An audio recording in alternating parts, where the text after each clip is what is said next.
أما بعد فأعوذ بالله من الشيطان الرجيم بسم الله الرحمن الرحيم إن الله وملائكته يصلون على النبي يا أيها الذين آمنوا صلوا عليه وسلموا تسليما اللهم صل على سيدنا ومولانا محمد وعلى آل سيدنا ومولانا محمد وبارك وسلم الصلاة والسلام عليك يا سيدي يا رسول الله الصلاة والسلام عليك يا سيدي يا حبيب الله وعلى آلك وأصحابك يا سيدي يا رحمة للعالمين۔ آج 31 دسمبر کی رات دنیا بھر میں لوگ جو ہے نیو ایئر نائٹ کے نام پر اللہ اور اللہ کے رسول کی کھلے عام نافرمانیاں کرتے ہیں۔ یہ طریقہ مسلمانوں کا نہیں ہے، یہ طریقہ یہود و نصارہ کا ہے،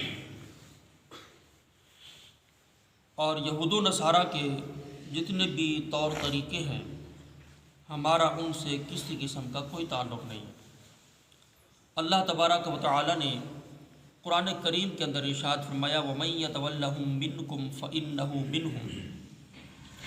تم میں سے جو یہود و نصارہ سے محبت رکھے گا تو اس کا تعلق انہی سے ہے، فَإِنَّهُ مِنْهُمْ، وہ انہی سے ہے۔ اور ایک حدیث پاک میں آتا ہے رسول اللہ صلی اللہ تعالی وسلم نے ارشاد فرمایا من تشبہ بقوم فہو منہم، جو کسی قوم سے مشابہت اختیار کرے گا وہ انہی میں سے ہے۔ نیو ایئر نائٹ کے نام پر جو بے حیائی، فحاشی، گانے، شرابیں، جو کچھ دنیا میں چلتا ہے، ہمارے پاکستان کے بھی بڑے شہروں میں بہت زیادہ یہ معاملات چلتے ہیں، یہ ہمارے دین کے ساتھ کھلی دشمنی ہے اور ہمارے دین کی کھلی خلاف ورزی ہے، اور ہمارا قانون بھی اس چیز کی اجازت ہمیں نہیں دیتا کہ ہم شریعت کی کھلے عام خلاف ورزی اپنے کھلے عام طور پر شریعت کی خلاف ورزی کریں۔ اللہ تبارک و تعالی نے قرآن کریم میں ایک جگہ ارشاد فرمایا ان الذین یحبون ان تشیع الفاحشۃ فی الذین آمنوا لہم عذاب علیم فی الدنیا والآخرہ، وہ لوگ جو پسند کرتے ہیں کہ فحاشی پھیلے ایمان والوں میں، ان کے لیے دردناک عذاب ہے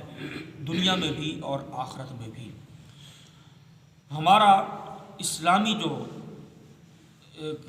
جس طرح ایک ہمارا طریقہ کار ہے اس کے مطابق یہ رات کوئی بابرکت رات بھی نہیں ہے، یہ رات کسی طرح کی کوئی اہمیت کی حامل نہیں ہے۔ البتہ گناہوں سے بہتر ہے کہ بندہ نیک کام کر لے، اگر کچھ کرنا بھی ہے تو آج کی رات